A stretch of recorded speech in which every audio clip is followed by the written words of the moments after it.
I'm Billy, a VFX artist and filmmaker, and welcome to this breakdown of my latest short film, AWOL, inspired by Void Interactive's tactical FPS SWAT game, Ready or Not. If you haven't seen the film, I'd highly recommend you go and do so, obviously because I made it. This video is not going to make any sense to you if you haven't seen it, so it's only, 6 minutes long? Go and watch that. You scroll down a bit, click on the channel, whilst you're there, maybe subscribe, watch the film. I think it's pretty entertaining, so, you know, take my word for it and watch the film. But without further ado, assuming you've already seen it, let's talk about the breakdown. So a little bit of background to the film, why I made it. To begin with, I was playing Ready or Not, as you probably do if you're watching this, and my imagination was just captured by the world building of the development team. There is no campaign to the game as of yet, but there is so much story in the world. There are so many clues that you unconsciously pick up as to what's going on, that then you can zoom in on them and see more details as to what's going on and really build up a picture of the much larger events that you're taking just a small part in completing these missions. And as I say, it's really captured my imagination. And in my typical fashion, I went, oh, what do I do with all this creative? I'll make a film. So that's where the original idea for the film came from. Of course, the map in the actual film is not from the game. It was a modded map, which likewise took my imagination. It's like, oh, what's going on here? Who are you shooting? Why are they in this tube station? What's going on? And as the synapses in my brain were firing, I thought, hey, why not try to focus it a bit more and make a film out of it? So that is what I did, and now we're here, and I think I've said that already. So as the beginning of the film explains in quite few words, maybe I can give a bit more clarity on it. This is a demo for a potential web series that I've got the idea for. I've got the basic outline of the story ready. It will see production if the support for it, you know, inspires me to do so. I haven't set, you know, a goal, like a like goal or subscribers from or views or whatever the hell.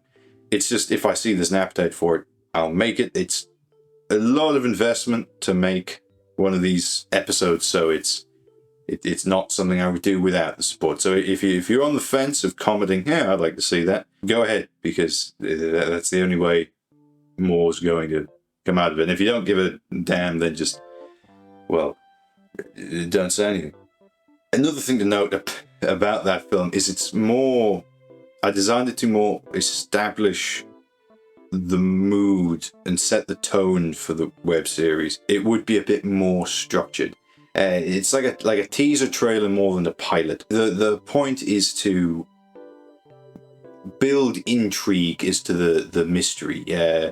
Give a few clues that should the final thing actually be made, you'll be able to trace back to this film. It's kind of where it all started, but the pieces will start falling into place as the series would go on and things would start making sense. But that sense of intrigue is one of the best things about mysteries. I think that is what I was trying to create with this, rather than, as I say, make a structured narrative story. The premise for the series as it stands, and all subject to change, but as it stands, it's to follow an LSPD, the fictional police in Ready or Not, follow them investigating the actions of the team you saw in AWOL, who are a British Interpol team. The reason they're British is because I'm British and I can do a British accent fairly easily.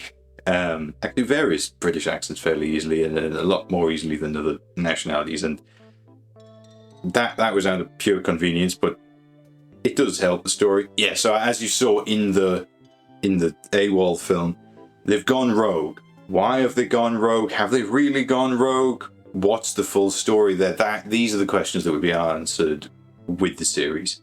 I'm not going to give any spoilers to that, because if the series gets made, then you've got no intrigue, and then I've just undermined the whole point I was talking about earlier. No more spoilers there. Putting your own narrative into the game, story-wise, there's a lot of opportunities to be quite sandbox-like with it. You can mod in your own character models, which I did, mod in your own maps, and even if you don't, maybe change the enemy type. If the voiceover you give or the introduction you give is different than the one in the in-game menu, there's quite a lot of options to explore with why are these soldiers slash police officers going into the situation and shooting these enemies. What I used the body cam shots for was for the acting.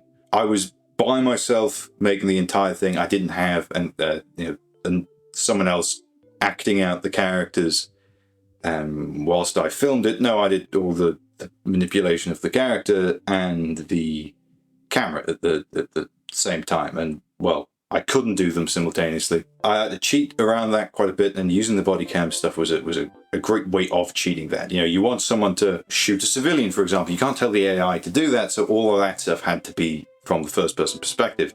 Whilst the running, the behaving as a group, that I can film from a third-person perspective by ordering my squad mates to walk in a straight line. Then I pause the game, go into the camera, record that footage, and get those angles that I need. So it was a trick I used to get around the lack of crew and actors I had other than myself. One of the things I knew I was going to end up doing with this film was adding visual effects to it. This included all of, it is probably easy to spot to be fair, but the evidence markers in some of the shots, the guy in the suit, smoke on cigarette, that was actually put in afterwards as well. Those cigarettes are not lit in the game. They are just sitting there. There's a few SWAT guys at various points in the meeting room. They're all put on afterward in a VFX style. I think it was a nice twist to put on machinima style films, combining real stock footage, say of the smoke, and then CG stuff of the characters that needed to move in a non-game animation-y way. Yeah, I don't think you see many people do that. There are a few examples. Red vs. Blue did it. They started integrating CG into their machinima a while ago. I cannot believe that worked. You're welcome. How did you do that? If you've watched Star Wars comedy-inspired thing that I did see a couple of people notice the Red vs. Blue reference in that. Why are we here? It's one of life's great mysteries, isn't it? I do like Red vs. Blue, but it's not a very common thing. I thought it would be a nice twist to put on the machinima thing. So yeah, that last point leads me quite neatly into the next.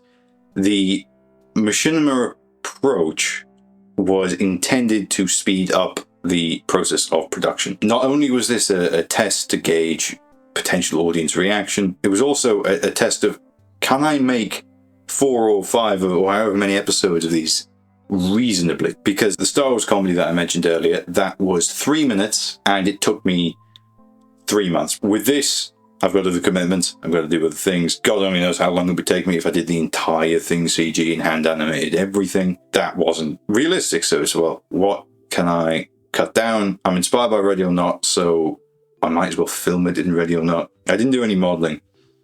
Oh no, I modelled the evidence marker, but that really doesn't count. I used assets from Sketchfab for the soldiers' guns at the ends and the SWAT uniform. Mixamo for the guy in the suit character and all the animations. It's not going to be cinema quality, but it can get a good quality YouTube film without spending half a year on a few minutes, which I think it did work out that way.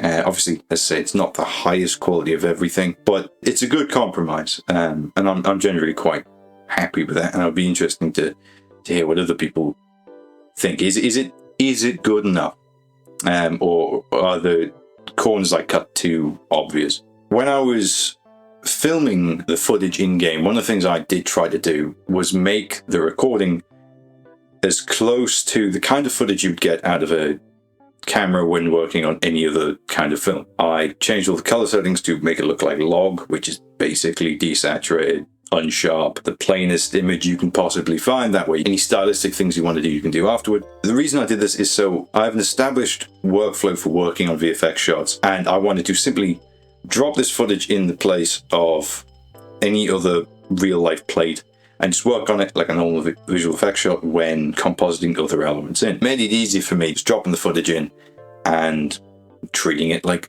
any other camera footage. Finally, to conclude the video, if you do want more because you enjoyed it, or maybe you want more just to laugh at me, I don't know, make sure you vocalize it, because as I said, I haven't set the particular goal that will make me make more, but just the more support, the better.